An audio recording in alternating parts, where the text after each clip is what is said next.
in the different churches that I grew up in, there was so many rules, and children and teenagers are told, don't do this, don't do this, don't do this, don't do this, this is bad, this is bad, this is bad. But they weren't, at least I wasn't, led into the yes of God. And the yes of God is what God intended, is for us to come up to the throne room and to be fascinated with him.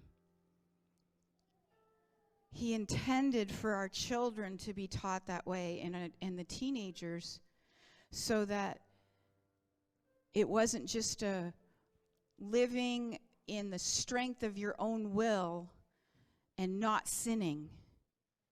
There is a magnificent, beautiful God that has created you. And because of Adam's sin, he had to send his only son to be sacrificed like a lamb. And in doing that, it ripped the veil so that we could all come into the throne room. That means our children too. And we come into the throne room and we see him as he is. Why do we think the seraphim, the burning ones, are burning? It's because they're reflecting a holy God. And they have to cry out what he is and who he is. He is holy and he is worthy. And they do it night and day. They have eyes within and eyes without, so they can see the majesty of God.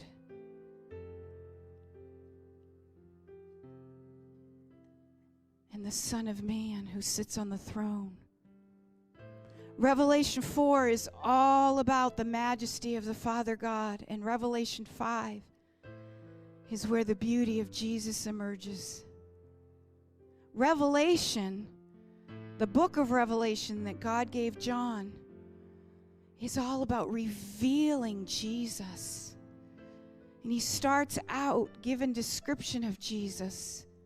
Eyes of fire. He's a prophet. He can see you. He knows everything.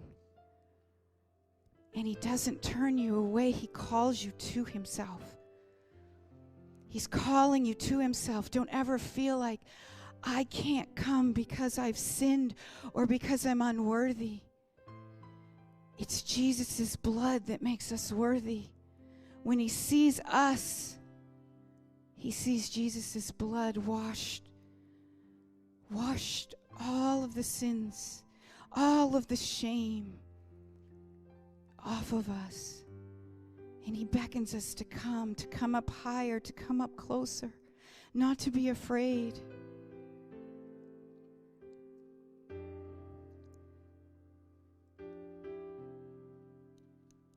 Whatever you behold, you become. Too many of us spend our days beholding the world's movies, the world's TV, listening to the world's music. Whatever you behold, you become. You have this beautiful invitation every day to step into the throne room. Like David said in Psalm 27:4, it's the one thing I want of you, God.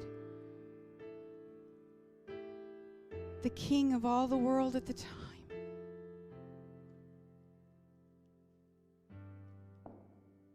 The one thing I want is to behold your beauty, to be in your temple all the days of my life. What you behold, you become. You become more like him.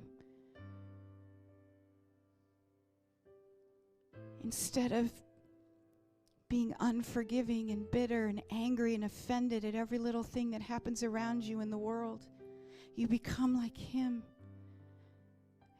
You're loving. You're forgiving. You're helping others up because you don't shame them.